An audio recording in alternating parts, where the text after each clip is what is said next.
toda reverência agora é boca, e vocês estão com cara que estão sedentos pela palavra. Glória a Deus, amém? E eu estou com vontade de pregar, glória a Deus, vai dar certinho. Querido Deus, nós estamos mais uma vez aqui. Pai, nós precisamos ouvir a Tua voz. Fala conosco, Senhor, de uma maneira especial. Nós queremos sair daqui cheios da Tua presença, exortados, edificados, consolados, através da Tua palavra. Sempre costumo dizer, Senhor, que quem tem poder não é o pregador, é a Tua palavra. E quando ela é falada, pregada, verbalizada, na sua essência, é o Senhor falando com o Teu povo, com poder e autoridade.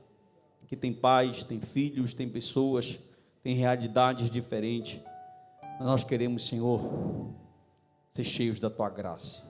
Da mesma forma, alcança as pessoas que estão na rede social, assistindo esse culto ao vivo, e que vão assistir depois também. Fala conosco, em nome de Jesus, e que todos possam dizer amém. Falando da camisa, rapidamente, pastor, eu cheguei numa igreja outro dia, aí o pastor me recebeu, ele falou assim: o senhor chegou com uma camisa de padre. Aí eu disse para ele: a camisa é de padre, mas a teologia é reformada. Então, glória a Deus aí, amém. Queridos, o Evangelho de Marcos, ele é um evangelho singular. 606 versículos que Marcos tem, somente 24 versículos não estão no Evangelho de Mateus e alguns poucos versículos não estão no Evangelho de Lucas. Marcos, ele é tido, Papias, Irineu, Tertuliano, Orígenes, pais da igreja, eles dão autoria desse evangelho para Pedro. Então, tem-se aqui, a palavra vai dizer, a história, os pais da igreja, Eusébio de Cesareia vai dizer, o primeiro grande historiador que falou da igreja, Eusébio de Cesareia vai dizer, que Marcos era o hiperetes, o auxiliar, o hermeneutes, aquele que era o auxiliar do apóstolo Pedro. Quando você pegar algum estudioso de Novo Testamento para você ler sobre o Evangelho de Marcos, você vai observar que eles vão dizer, são unânimes, vão dizer que o Evangelho de Marcos tem a mão de Marcos, mas tem a voz do apóstolo Pedro. Esse Evangelho aqui, ele é um Evangelho singular, e quando Marcos fala, a forma que ele fala, ele não traduz assim como ensino. Você não encontra ensino aqui. Por quê? Primeiro, ele está falando para Romano. Roma tem um rei. Romano não é entusiasmado com o ensinamento. Só Lucas tem mais de 16 parábolas, Mateus tem quase 20, viu? Marcos só traz 4 parábolas, João é o único que não tem. Então Marcos, ele enfatiza mais as histórias. Por quê? Porque ele quer alcançar um público que é romano. Então ele vai falar mais detalhes dos milagres, ele vai contar como a história falou. Às vezes ele fala de forma exaustiva, nos mínimos detalhes, porque dos 4 ele é o menor, com 16 capítulos, e às vezes ele fala de forma abreviada. Mas ele quer, na verdade, omitir. Houve-se uma teoria por muito tempo que existiu uma fonte desse evangelho em aramaico, por causa dos aramaísmos que tem aqui, Talita Cume, Efatá, Aba, Corban, ensinando alguns costumes judaicos. Então, acreditava-se que tinha. Houve uma teoria que em 1947, quando os pergaminhos do Mar Morto foram encontrados, mais de 500 fragmentos, inclusive todos os livros do Antigo Testamento, os 39, exceto o livro de Esté, presta atenção, exceto o livro de Esté, acreditava-se que tinha achado um evangelho de Marcos ali em aramaico, mas isso foi apenas uma teoria. E a forma que Marcos vai colocar aqui o evangelho é uma maneira muito maravilhosa. Por quê? O Novo Testamento, ele nunca vai empregar o termo evangelho se referindo a um livro. Evangelho não é um livro no Novo Testamento. Evangelho no Novo Testamento é uma mensagem. São boas novas. É o termo grego euangélio. Viu? Tempos depois, esse termo começou a ser usado como de forma literária. Criou-se o gênero literário evangelho. Só que, quem foi? Por volta de 150 depois de Cristo, o primeiro pai da igreja que usou evangelho se referindo a um livro da biografia de Jesus foi Justino Marte, o pai da igreja. Ele foi o primeiro homem que usou esse termo evangelho. Só que escute uma coisa, esse euangélio ou evangelho, ele é um termo alegre. Por quê? Nos seus primeiros usos, ele estava associado a duas coisas. Pergunte o quê? Ele estava associado a um comunicado político ou a uma vitória militar. E geralmente quando você escuta um comunicado político e uma vitória militar, isso resulta em benefícios que as pessoas vão receber. Então quando alguém dizia, olha, vai vir um evangelho aí, estão esperando logo o quê? Uma boa notícia. estão esperando um bom comunicado. Então, toda vez que alguém ouvir essa frase, evangelho, olhe para cá, no Novo Testamento, que lá tem uma raiz do Antigo Testamento, eu já te explico, ela estava relacionada com uma mensagem boa que traria benefícios que as pessoas iriam responder. Diga glória a Deus. Então, dessa perspectiva, se evangelho está alertando, se evangelho é uma notícia boa de um político, de um rei ou de uma guerra, o evangelho bíblico é a melhor notícia que a humanidade poderia receber. Como assim, pastor? O evangelho que foi recebido, a notícia que foi recebida pelo anjo Gabriel, que foi dada a Maria, lá na Galileia, mas precisamente em Nazaré, isso mudou a história do planeta Terra, mudou verdadeiramente a situação do planeta Terra, porque essas boas novas, elas se referem de duas maneiras. Quando se fala de boas novas, escute, todos os profetas do Antigo Testamento, eles profetizaram sobre essas boas novas. E o que seriam essas boas novas? O que seria essa notícia boa? Seria a conclusão da chegada do Messias. Então, quando se fala de boas novas, quando se referem a Jesus, teologicamente se entende de duas maneiras. Pergunte qual? Primeira, boas novas é sobre Jesus, é a mensagem sobre Jesus, e boas novas é algo que vem de Jesus, ou seja, Cristo é a mensagem, é a essência da mensagem que ele mesmo prega. Ninguém nunca pregou melhor do que Jesus, porque ele estava falando dele, o evangelho é ele, é a história dele, é a história do reino. Então Cristo é a essência dos seus próprios ensinos. Diga assim comigo, Jesus Cristo. Esse nome Jesus Cristo, ele era muito usado lá no antigo Israel. Se você não sabe, talvez todos saibam já, mas Jesus Cristo é a transliteração do hebraico Josué. Josué significa Deus é minha salvação. E a palavra Cristo é a palavra grega ungido, que vem do hebraico Messias. O Messias seria o quê? A esperança de Israel. Olha como Marcos começa, está com a Bíblia aberta, Marcos capítulo de número 1, versículo de número 1, ele diz assim, ó, princípio do evangelho de Jesus Cristo. Ele já vai pegar no cerne. Isso aqui é muito maravilhoso, porque segundo Barclay, tem 3 princípios na Bíblia. O primeiro princípio é João capítulo 1, versículo 1, no princípio era o verbo. Esse princípio ele é atemporal, ninguém sabe quando ele aconteceu. Gênesis capítulo 1, no princípio criou Deus os céus e a terra, é o segundo princípio. Apesar dele já estar no nosso tempo, ninguém sabe o momento que ele começou a acontecer. E o terceiro e o último princípio na Bíblia é esse de Marcos. Princípio do Evangelho de Jesus Cristo, que está falando da encarnação do Senhor Jesus. E por que ele começa, pastor, falando princípio do Evangelho de Cristo? Porque ali tem muitos evangelhos, ali tem muitas boas notícias. Olhe para mim, ali tem notícia dos gregos, ali tem notícia dos romanos, ali tem notícia dos apocalípticos, ali tem notícia dos filósofos, ali tem notícia de todo jeito, mas as notícias que Marcos quer falar é de Jesus Cristo.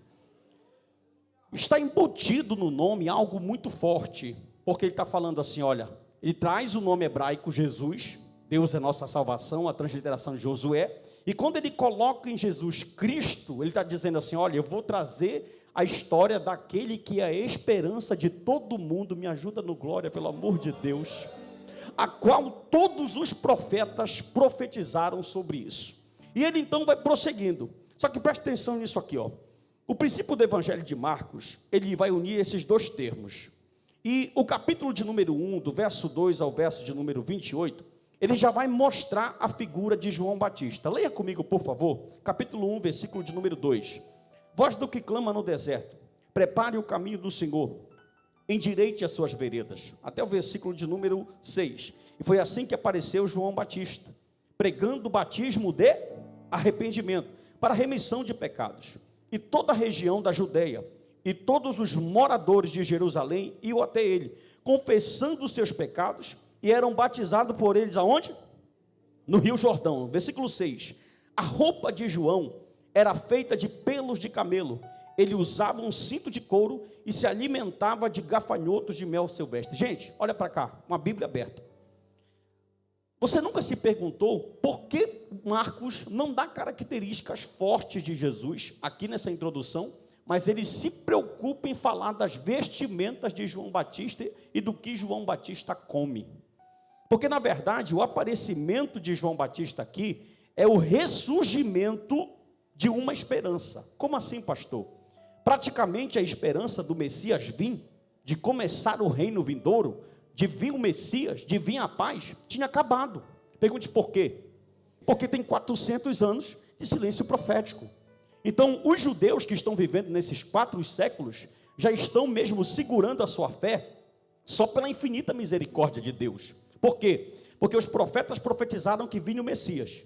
O Messias não apareceu. A trajetória é mais de guerra, de humilhação, do que de conquista. Só que quando João Batista aparece no cenário, a luz da esperança, ela reacende novamente.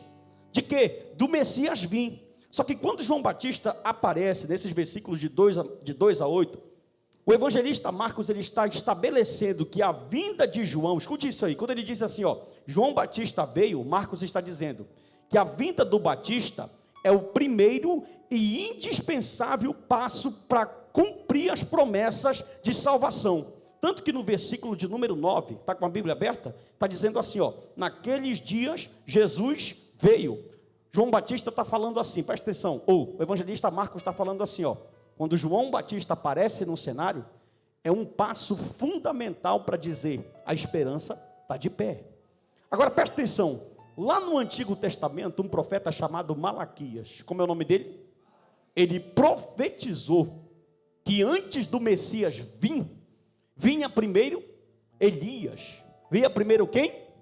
Leia Marcos 1,6, por favor. A roupa de João Batista era feita de pelos de camelo, ele usava um cinto de couro e se alimentava de gafanhotos e mel silvestre. Quando você pega o livro dos reis, você vê que Elias, o profeta, se vestia de pelo de camelo, usava um cinto de couro e comia gafanhoto e mel silvestre. Na verdade, o versículo 6 ele é proposital. Pergunte por quê? Porque está batendo tudinho. Marcos está falando, olha, Malaquias falou que vinha João Batista. Uma vez uma professora de química, eu estava no ensino médio, não faz muito tempo, eu estava no ensino médio numa aula, e uma professora de química espírita, falou que esse texto aqui estava provando a reencarnação na Bíblia. Só que o próprio João Batista na frente diz, eu não sou Elias. Na verdade o que Marcos está dizendo é o seguinte, está vindo um profeta. Escute, João Batista ele gera um marco na história bíblica. Por quê? Porque ele é o ápice, ele é o último de todos os profetas que vão anunciar, e ele é o último antes do Messias aparecer. Meu Deus, vou falar de novo. Presta atenção, olha isso aqui. Tem 39, diga assim, tem 4 mais 12. E João Batista está fechando o ciclo, ele é o último desses. Depois de João Batista não tem nenhum mais nesse rol. Os de hoje profetizam o que está escrito. E ele é o último antes do Messias aparecer. Ou seja, ele está fazendo. Depois de João Batista, como se a Bíblia falasse assim: não tem mais profecia por Messias. A profecia por Messias, a última é na boca desse homem. Só que quando ele apareceu, ele começou a pregar. E se você observar e ler o texto na sua casa que não tem tempo, você vai você vai observar e ler que as multidões elas iam até esse homem. Eu li um comentarista uma vez, se eu não me engano foi Champlin, não estou recordando de memória, mas eu acho que foi Champlin, que diz que as filas de batismo do Batista, elas eram quilométricas. Irmão, e outra, ele não pregava, receba a tua chave, a tua vida vai mudar, Deus vai mudar teu cativeiro, era só peia, ou cobra, te arrepende, ou surucucu, te arrepende. Arrepender, irmão, um homem, presta atenção, em Jerusalém não tem um templo, fale comigo, sim ou não? Em Jerusalém não tem sacerdote, em Jerusalém não se oferece sacrifício, em Jerusalém não tem luxo, não tem coisa boa. Então o que o camarada vai fazer para o deserto atrás de um homem? Alguma coisa esse homem tem, para ir tanta gente. Há quem diz que o batismo dele não era aspersão, derramar, não era ablusão, borrifar, mas era imersão, mergulhar. Ele aprendeu com os essênios. Escute uma coisa, só que quando ele pregava, ele saía, começou a ouvir-se um burburinho. Pergunte qual? Falava, já estava todo mundo comentando. João Batista. Irmão, olha o desespero do povo. Não tinha palavra, não tinha profeta, as esperanças tinham ido embora. Então está todo mundo dizendo assim: Batista, está todo mundo dizendo aí que tu és o Cristo. Aí ele falava em alto e bom som: meu irmão, eu vim para preparar o caminho para um que está vindo aí. Oh glória, você pode dizer glória a Deus? Só que escute uma coisa, antes de falar disso, o surgimento do reino escatológico, no capítulo 1 que está na sua mão aberta, versículo 9 ao versículo de número 11, vai falar do surgimento desse reino vindouro. Olha o versículo de número 9 comigo, por gentileza. Naqueles dias, Jesus veio de Nazaré da Galileia e foi batizado por João no Rio Jordão. Logo, ao sair da água, Jesus viu os céus se abrindo e o Espírito descendo como pomba sobre ele. Então veio uma voz que dizia: você é meu filho amado, em quem eu tenho me... Aqui está acontecendo, Jesus experimenta, segundo a tradição judaica, 3 coisas Jesus está experimentando que são necessárias para começar o reino vindouro. Primeira, os céus se abrindo. Segunda, o Espírito vindo sobre ele. Terceiro, uma voz vindo sobre ele. Isso vai indicar que o reino está próximo e que Jesus é o seu inaugurador.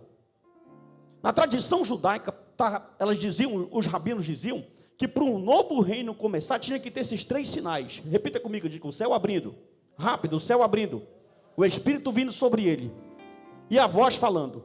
Agora preste atenção, quem estava vendo a cena dessa teofania da Trindade, não estava entendendo nada. Quem estava entendendo era só a Trindade e Jesus, porque após Jesus receber a capacitação, ele sai dali como um homem comum, mas o céu sabe que a partir dali ele nunca mais seria o mesmo.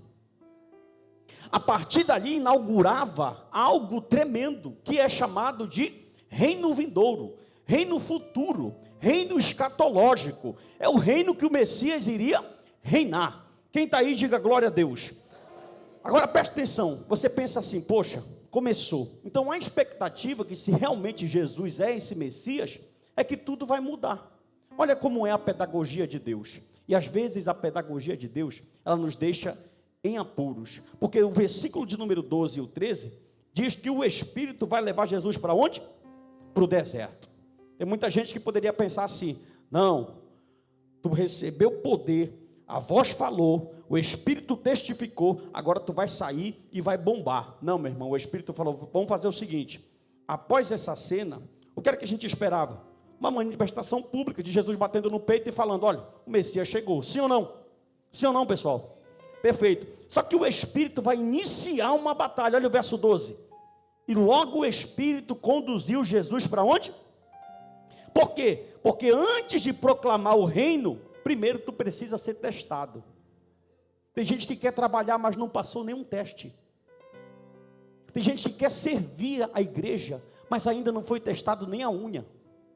Irmão, olha como é a pedagogia de Deus. Tu vai servir o reino, mas antes de tu servir o reino, o teu Deus, o Espírito Santo, eu vou te conduzir para onde? Para o deserto. Se você observar isso aqui, o próprio Espírito vai começar a batalha, porque ele precisa preparar Jesus, só que tem gente que ainda nem foi testado e já quer estar em evidência. Viu? Não, meu irmão. Escute uma coisa, primeiro, para te suportar, tu tem que ter uma carcaça, tu não aguenta o irmão falando mal de ti, irmão. Às vezes tu não aguenta o irmão falando, olhando feio para ti. Agora presta atenção nisso aqui, o teste. Qual vai ser o teste? Aqui tem 2 testes. O primeiro teste é o de Deus. É de quem? O primeiro teste é de Deus. Ele faz parte da disciplina divina. O segundo teste é do diabo. Escute, o primeiro teste de Deus, ele tem a intenção de aprovar. Toda vez que Deus te colocar num teste, não é para te perder, é para te aprovar. Só que ao mesmo tempo o diabo aproveita a situação e dentro desse teste de Deus, ele entra para destruir, para vencer e para desviar o foco da tua missão. E outra coisa, deixa eu falar uma coisa para ti, diga, fale. Não deixe as lutas tirarem o teu foco. Não deixe cada porta fechada tirar o teu foco. Não deixe a rejeição tirar o teu foco. Não deixe o processo da aprovação tirar o teu foco. Porque se tu está passando por esse teste, foi Deus que te levou para o deserto para te preparar para algo que Ele tem para te entregar. Presta atenção. Antes de tu entrar em evidência, é preciso tu passar pelo... Irmão, pode ter certeza do que eu estou falando aqui. Quando tu olhar na televisão, no YouTube, num canal, qualquer pastor, missionária, mulher, pregadora, que está em evidência nacional, que tem seguidores, que as pessoas olham e admiram, como tu pode ter certeza que aquela pessoa já sofreu no nível hard, no nível pesado, porque quanto mais é dado, mais essa pessoa vai passar no crivo da provação. Então tem pessoas que querem receber o chamado e ficar em evidência, e Deus falou, irmão, agora presta atenção, deixa eu perguntar e tu responde para mim, quantos filhos Deus tem? Nenhum fala aqui. Vou perguntar de novo, quantos filhos Deus tem? Segundo Paulo, na carta aos Romanos, ele tem um unigênito e primogênito. A gente tudo é adotado. Romanos 8, ele só tem um filho. Quantos filhos? Vou perguntar agora, quantos filhos Deus tem? Se Deus não livrou a cara do filho dele, o único, tu acha que tu vai pular essa regra? Repito, olha aí, Tiago 1, 2. Meus irmãos, tem de grande gozo quando cairdes em várias tentações. Escute uma coisa, o nome dele é complicado mesmo, Mulholland, um escritor da sociedade, da cultura cristã, do comentário de Marcos, diz que Marcos está escrevendo para uma geração de pessoas destruídas. A Roma que Marcos está escrevendo, provavelmente, tem 1 milhão de habitantes, pessoas de várias etnias, de vários lugares. Sabe o que aconteceu? Olha para cá, 54 depois de Cristo, Nero vem ao trono. 64 depois de Cristo, Paulo morre. O evangelho precisamente está sendo escrito entre 69 e 70 depois de Cristo. O que o senhor quer falar, pastor, com isso? Eu quero falar que Marcos está escrevendo para um público que não tem esperança nenhuma. Viu? Só que ele já começa dizendo, olha, eu tenho uma mensagem. Oh glória! Princípio do evangelho do Senhor Jesus Cristo, ele termina, Filho de Deus, oh glória, versículo 1, Filho de, aí ele vai buscar onde? Como está escrito na profecia do profeta Isaías. Agora preste atenção, pastor Narciso, o que vai acontecer quando o mal acabar? Escute uma coisa aqui. Aqui no versículo de número 6, ou versículo de número 13, você está com a Bíblia aberta, irmão? Culto de ensino. E logo o Espírito, 12, logo o Espírito conduziu Jesus ao deserto, onde ficou durante 40 dias. Presta atenção, quem ficou no deserto 40 dias? Jesus. No Antigo Testamento, quem ficou no deserto 40 dias? Era para Moisés ficar, era para o povo ficar. Esse 40 dias, ele é proposital.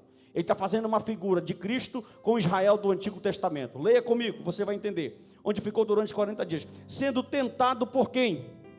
E estava com as feras. Irmão, você já se perguntou, o que versículo é esse aqui? Estava com quem? Com quem? Só fala o Senhor da glória, que essa foi difícil achar. Foi difícil achar, só o Senhor da glória eu te falo. Presta atenção. O que é que Jesus está indo ser testado? Antes do reino ser inaugurado, foi Cristo. Vou relembrar, Lucas 11, 21 e 22. Quando o valente bem armado guarda a sua casa em segurança, estão todos os seus bens. Porém, sobrevindo o mais valente do que ele, tira toda a armadura que confiava e divide os seus despojos. Quando Cristo chega, começa o reino futuro. Escute isso. E Cristo veio fazer o quê? Repita, diga assim, desfazer as obras do diabo. Olha o que Marcos está falando. Marcos está falando assim, o Espírito Santo levou ele para o deserto para ser tentado. Eu pergunto, o diabo venceu? Primeiro, meu Deus do céu, eu já vi pregador, o pastor Fernando, abrir a boca e falar assim, o diabo poderia vencer. Irmão, será que esse infeliz já estudou sobre cristologia alguma vez? A natureza humana de Cristo não anulou a divina, ele nunca deixou de ser Deus. Segura, eu pergunto, Deus pode perder? Então era impossível o diabo ganhar isso aqui, meu irmão. Escuta, quando Cristo está indo para lá, para dar uma bufetada na cara do diabo, e em seguida Marcos fala assim, e as feras estavam com ele. Sabe o que ele está falando? Ele está voltando lá para o Éden, porque após o mal ser vencido, meu Jesus, tu não entendeu. Após o mal ser vencido, tudo volta para o estado como era de Adão. Marcos já está dizendo, ele vai ser tentado, mas ele vai vencer, e tudo vai voltar ao normal como era lá no Éden. Louvado seja o nome do Senhor nosso Deus. Agora escute uma coisa aqui, diga assim, evangelho. Esse termo grego, ele tem um tom alegre. Tem um tom o quê? Lá vem um camarada, o atalaia, vem trazer Quando sobrava alguém da guerra, ou ele vinha com uma notícia que morreu todo mundo, ou ele veio com uma notícia que alguém venceu. Então o evangelho tem um tom alegre, está associado com uma proclamação. Agora escute uma coisa aqui, louvado seja o nome do Senhor. A autoridade é confirmada e contestada. Capítulo 1, versículo 16, por gentileza. Jesus chama 4 pescadores. Quantos? Caminhando junto do mar, viu os irmãos Simão e André, que lançavam a rede ao mar, pois eram pescadores. Jesus lhe disse: venham comigo, e eu farei que sejam pescadores de gente, de homens. Em Jesus, Deus aproxima dos homens, oferecendo que eles se arrependam e creiam no Evangelho e vivam sobre a sua orientação. Escute, quando o homem entende isso, 4 pescadores entendem isso e eles começam a viver sobre a sua autoridade sem hesitação. E o que é, pastor, que está reservado para nós? Olha uma coisa aqui. A gente pensa assim, a gente foi de 20 anos para cá, nós fomos muito influenciados pela teologia americana da prosperidade. Posso falar? Tem 2 teologias da prosperidade. Tem a bíblica, dá uma glória a Deus, e tem a americana. Na americana, de Kenneth Hagin, que influenciou o Benny Hinn, que influenciou os 3 principais pastores neopentecostais do Brasil, não vou citar o nome por ética, de Macedo, do Valdomiro e do R.R. Soares. Olhe para mim, essa teologia ensina positivismo. Crente não pode padecer necessidade. Outra coisa, crente não pode viver liso, crente não pode adoecer. Vou colocar Deus na parede. Isso é teologia da prosperidade norte-americana. Aqui no capítulo 2, Marcos diz que um leproso se apresenta com Jesus e fala: mestre, se tu quiseres, tu podes me purificar. E escute uma coisa aqui. Qual é o raciocínio bíblico? Olhe para mim. O raciocínio bíblico é assim, a gente espera que por doar a vida para Deus, que por fazer as coisas para o Senhor, que por estar obediente à vontade do Senhor, em seguida Deus vai nos colocar num patamar melhor, sim ou não? Eu pergunto para vocês, o que era que João Batista merecia? No mínimo, um lugar exclusivo entre os 12. O que ele ganhou? A cabeça numa bandeja. Deus está deixando uma deixa para você, crente. Nem sempre a consequência do teu trabalho vai ser do jeito que tu quer. Acabou, glória, irmão. Glória, presta atenção, pastor, o que está preparado para nós aqui? Escute, nem sempre espere honra, às vezes espere cárcere. Outra coisa, Jesus falou isso aqui, coloque, segundo as predições de Cristo, coloca 8:31 para a igreja ler, Marcos 8:31, segundo o próprio Cristo, palavra dele, Marcos 8:31, ele disse assim, então Jesus começou a ensinar-lhes que era necessário que o Filho do Homem sofresse muitas coisas, fosse rejeitado pelos anciãos, pelos principais sacerdotes, pelos escribas, e fosse morto, e que depois de 3 dias, coloca o 9:31, por favor, Marcos 9:31, porque ensinava os seus discípulos e dizia, o Filho do Homem será entregue nas mãos dos homens, e este o matarão, mas depois de 3 dias da sua morte, ele, coloca o 10:33, palavra de Jesus, capítulo 10, versículo 33, eis que subimos para Jerusalém, e o Filho do Homem será entregue aos principais sacerdotes e aos escribas, vão condená-lo à morte, e entregá-los ele disse que ia acontecer com ele, segura, ele também disse que aconteceria com a gente, capítulo 13, Marcos 13:9, olha o que Cristo disse, vai acontecer comigo, vai acontecer com vocês, leia o 9, estejam de sobreaviso, porque as pessoas os entregarão aos tribunais e às sinagogas, vocês serão açoitados e por minha causa serão levados à presença de governadores e reis, para lhes servirem nem sempre espere honra. Tem muita gente que pensa que porque ele faz, porque ele doou a vida, Deus tem que honrar. A honra tu já tem, que é o teu nome escrito no livro da vida. Outra coisa, pastor, mas Deus honrou fulano. Depende do que tu enxerga a honra. Porque escute uma coisa, João Batista hoje está aqui, 2000 anos depois sendo falado, como homem de Deus, como profeta, e eu vou falar umas palavras de um teólogo americano, fantástica, aquela cabeça até hoje fala, ninguém nunca calou aquela cabeça. Por que, pastor? Porque nós esperamos, escute, a experiência do Batista nos dá uma prévia, pergunte qual? Do que está reservado para nós. O primeiro homem, o primeiro profeta do arrependimento, também foi o primeiro profeta a ser aprisionado e ser morto. Outra coisa, Jesus ensinou que, irmão, olha isso aqui, capítulo 9, Evangelho de Marcos, olhe para mim, por favor. Jesus está andando com os discípulos e ele pergunta, ele faz uma escola dominical, olhe para mim, ao ar livre, Cesareia de Filipe. Aí ele pergunta, lá vai ele e os 12. Ele está preparando aqueles camaradas ali para serem sal, para serem crente. Aí ele pergunta para os 12 assim: quem o povo diz que eu sou? Quem você acha que pulou de carrão de cena? Pedro, saliente, irmão, sempre. Olha, eles dizem que tu és Elias, outros que tu és João Batista, outros que tu és Jeremias, outros que tu és um dos profetas. Presta atenção para mim aqui, por favor. Não dorme não. Segura o teu sono aí, olha para cá. Estou pregando Bíblia para ti. Elias foi um grande homem, sim ou não? João Batista foi um grande homem, sim ou não? Jeremias foi um grande homem, sim ou não? Só que os três estão mortos. Segura. Na cabeça do povo, Jesus é uma reencarnação. E os gregos já ensinavam reencarnação 300 anos antes de Cristo. Aí Jesus olha para os crentes que estão com ele e fala: e vocês? O que é que vocês dizem? Aí Pedro entra de novo: tu és o Yeshua HaMashiach. Segura. Só que na cabeça de Pedro está embutido tudo isso aqui, ó. O quê? O crente não sofre, o Messias chegou, não vou padecer, bateu uma boa, vai começar o reino, vai acabar para os romanos, começou para nós, o Messias toca a gente, somos top. Aí de repente, quando Pedro falou isso, Jesus olhou para ele e falou assim: vocês vão padecer. Não, o Filho do Homem vai padecer, será apedrejado, será rejeitado, será massacrado, humilhado, segura, vai morrer. Quando ele fala vai morrer, Pedro se mete e fala: não, Senhor, para trás de mim, Satanás. Pedro não está endemoniado. A palavra Satanás significa adversário. Jesus está falando para Pedro de forma que Pedro só vai entender depois de Atos 12. Pedro, se eu não morrer, o reino não vem.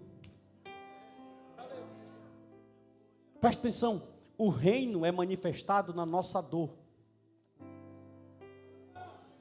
Jesus amado, você está entendendo isso, irmão? O reino é manifestado. Paulo disse na segunda carta, no capítulo 12 aos Coríntios: quando eu penso que eu sou fraco, eu sou... Irmão, esse texto ele mexe comigo, porque depois que Deus fala não 3 vezes, para o maior pastor, para o maior teólogo, para o maior pregador, para o maior plantador de igreja, para o maior de tudo, o homem orava, plantava igreja, discipulava, tudo, ele vai: Senhor, tira, não. Olha para o teu irmão, rápido, rápido, por favor, rápido. Fala assim: se ele falou não para Paulo, imagine para ti que não ora.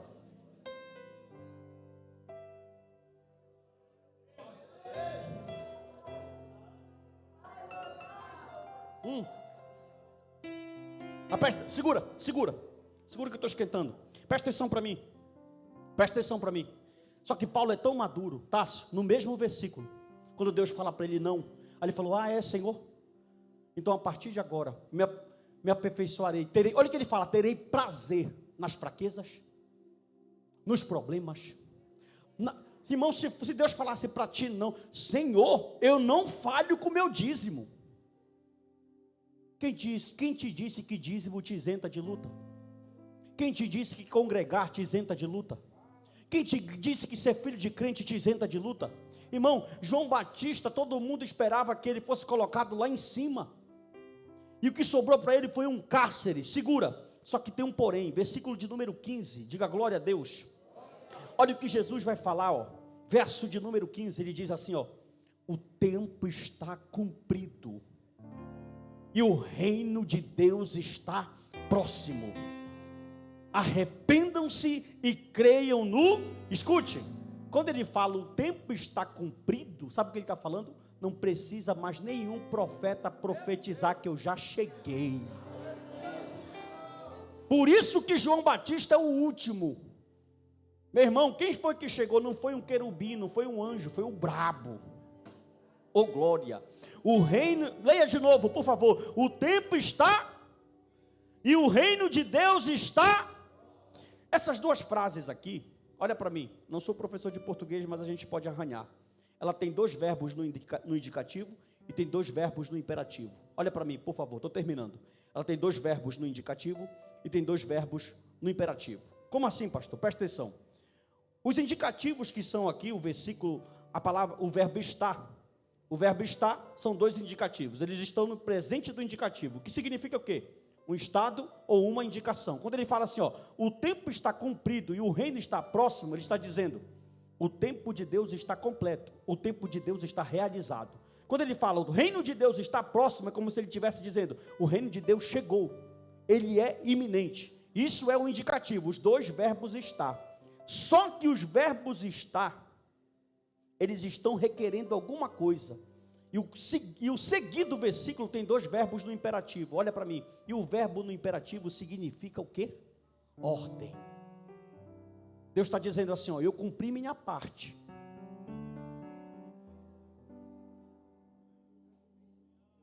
O reino chegou. E ele está aqui. Realizado. E agora, qual é a nossa parte, pastor? Fala bem alto, fala, se arrepender. Não fale assim, crer e se arrepender. Fé no Evangelho de Marcos não é algo abstrato. Fé no Evangelho de Marcos é estar debaixo do domínio de Deus. Sabe o que Marcos ensina? Que quem crê não dá glória no culto. Quem crê está debaixo do domínio e da obediência. O tempo está... Irmão, presta atenção, isso é simples. Olha para mim.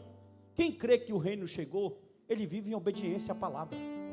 Quem crê que o reino chegou, ele vive debaixo da autoridade, da iniciativa, da mão de Deus. Quem crê que o reino chegou, porque presta atenção, olha, diga assim comigo, metanoia, diga metanoia, diga metaneu. Quando João Batista, olha para cá, João Batista aparece, ele fala assim, metanoia, só que lá no texto de Hebreus, diz assim, ó, e Esaú se arrependeu e chorou, só que a palavra arrependeu lá em Hebreus não é metanoia, é metaneu. Fale, metaneu. Sabe o que significa metaneu? Remorso. E sabe o que significa metanoia? Mudança de caráter. O texto bíblico está dizendo, Isaías chegou no culto, chorou, lembrou do pecado dele, soluçou, mas no outro dia ficou do mesmo jeito. E eu tenho certeza que tu conhece um monte de crente que está todo o tempo com as... meu Deus, e não muda as suas atitudes. Assim diz o Senhor dos Exércitos nessa noite, o tempo está próximo, e o reino já chegou e está entre vós. Presta atenção, os dispensacionalistas se quebram aqui, porque para ele o reino ainda vai inaugurar, e o reino inaugurou quando? Quando Jesus pisou aqui, presta atenção, fala assim, me prova pastor, olha, fala, me prova pastor. Quando tu lê o Evangelho, por diversas vezes em Marcos, quando Jesus vai chegando numa cidade, Cafarnaum, Galileia, Nazaré, os demônios, Jesus, te cala!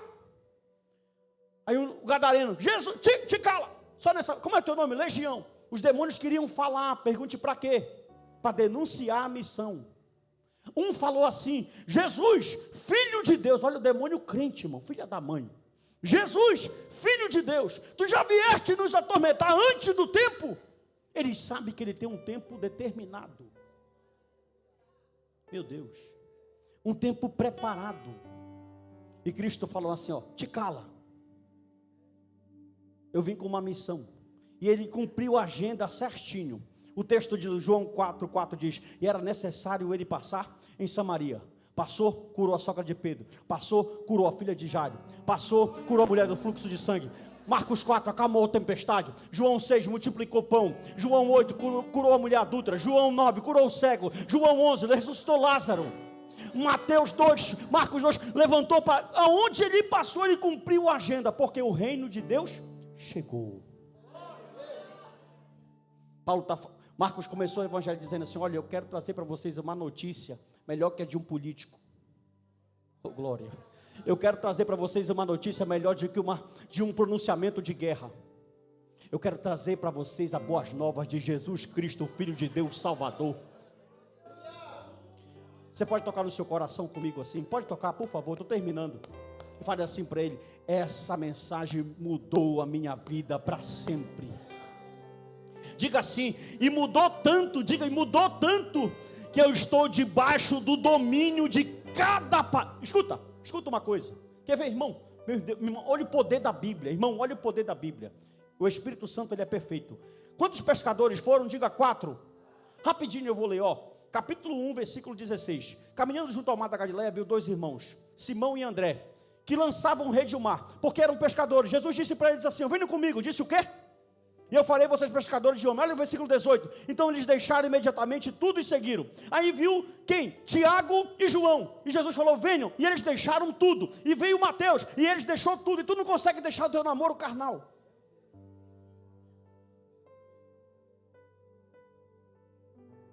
Quem o reino chama, vai ter que abrir mão de alguma coisa.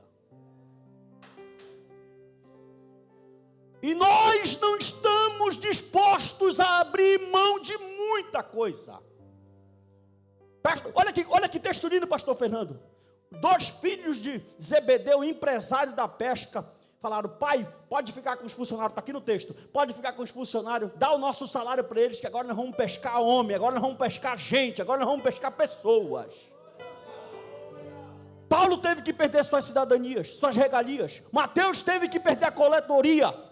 João teve que perder o seu conforto, seus barcos, suas redes. E você perdeu o quê?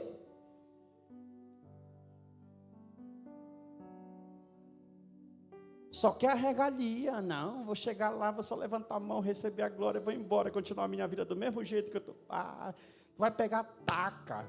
O reino de Deus ainda não chegou para ti. O reino de Deus só chega para aqueles que estão debaixo do domínio do reino. Aleluia. Tu está disposto, irmão, a abrir mão de alguma coisa? Tu está disposto de abrir mão do teu tempo de 24 horas, uma vez na semana para vir ouvir a palavra? Tu está disposto para tirar 2 horas da tua semana para admoestar os teus filhos? O que é que tu vai fazer? Não tem como. No reino a matemática da multiplicação e da adição ela é diferente. No reino quem perde ganha. E quem ganha, perde. Quem ganhar a sua vida, perdê-la. Mas quem perder sua vida por amor de mim, ganhá-la. Escute, propostas vão bater. O diabo sabe onde é a tua fraqueza e sabe onde é a minha fraqueza. Propostas vão bater todos os dias. Telefone vai tocar todos os dias. Propostas indecentes vão correr todos os dias. Agora escute, é o teu nível de fé que vai decidir qual vai ser a tua resposta. Meu Deus, vou falar de novo. É o teu nível de fé que vai dizer qual será a tua, porque o diabo liga, está na cara que é o diabo. Pergunte por quê? Porque tudo que te afasta de Deus não pode ser Deus. E o infeliz está tão na carne, ele está tão sem visão, ele está tão sem direção, ele está tão sem entendimento, que no primeiro toque, no primeiro zap, na primeira ligação, ele pega, aceita e fala assim: vou dar culto e ação de graça. Essa mensagem dá comichão no ouvido, meu irmão. É dura.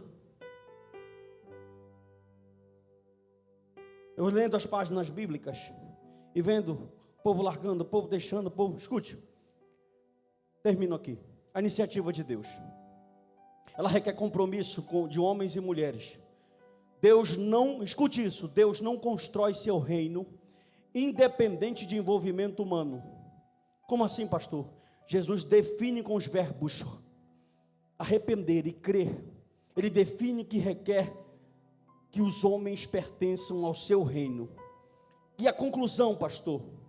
A conclusão é que nas boas obras de salvação, no Evangelho de Jesus Cristo, no Filho de Deus, o que resulta é a obediência, que é ilustrado, onde 4 pescadores deixam tudo e se submetem ao Evangelho. Irmão, quantos anos tu tem de crente? Você não acha uma vergonha você ter 10, 15, 20 anos de crente e não saber o que é justificação? Você não acha ser vergonhoso uma pessoa chegar contigo, depois de ter 10 anos de crente, que já era no nível para te estar discipulando, tu ligar para o teu pastor para perguntar uma coisa simples? Isso demonstra como tu enxerga o reino, que o reino é para ti e que prioridade o reino tem na tua vida. Deixa eu te perguntar uma coisa, olha para mim, não adianta ficar com raiva que eu não estou nem aí para ti. Olha para cá, olha, quantos livros de teologia tu já leu esse ano? Quantas vezes tu já leu a Bíblia na tua caminhada? Quantas pessoas tu admoesta? Quantas pessoas tu ensina? Quantas pessoas tu vai atrás, tu segue, tu discipula? Quantas pessoas tu se doa? Porque evangelho é doar-se para outro. Sai desse marasmo. Sai desse negócio, meu irmão. Deus precisa que você entenda que o evangelho não é brincadeira.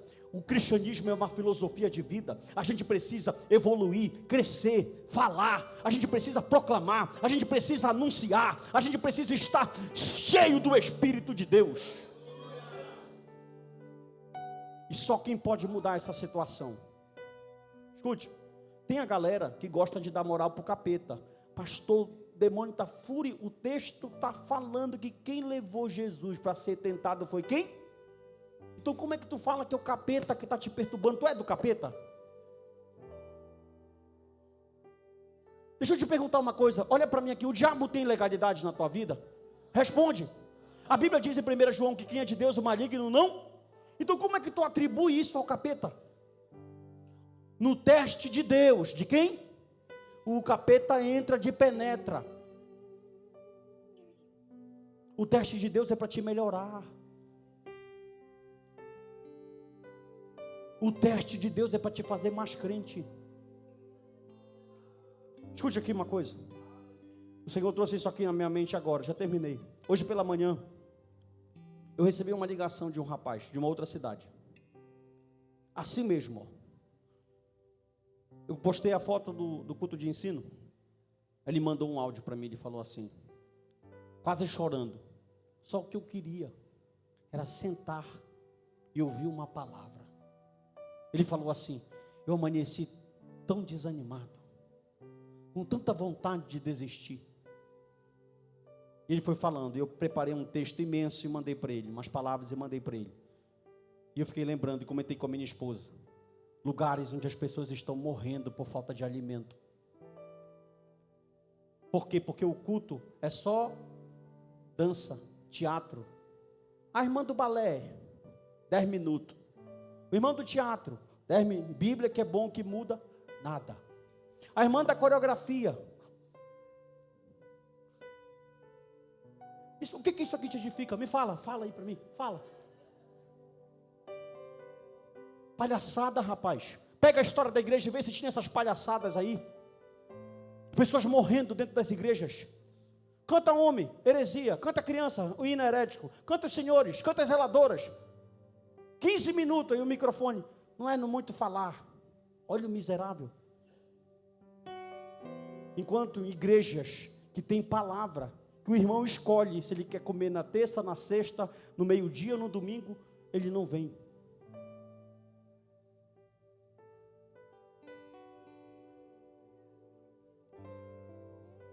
Quem entende, irmão, quem entendeu o que é o reino, ele vence o cansaço.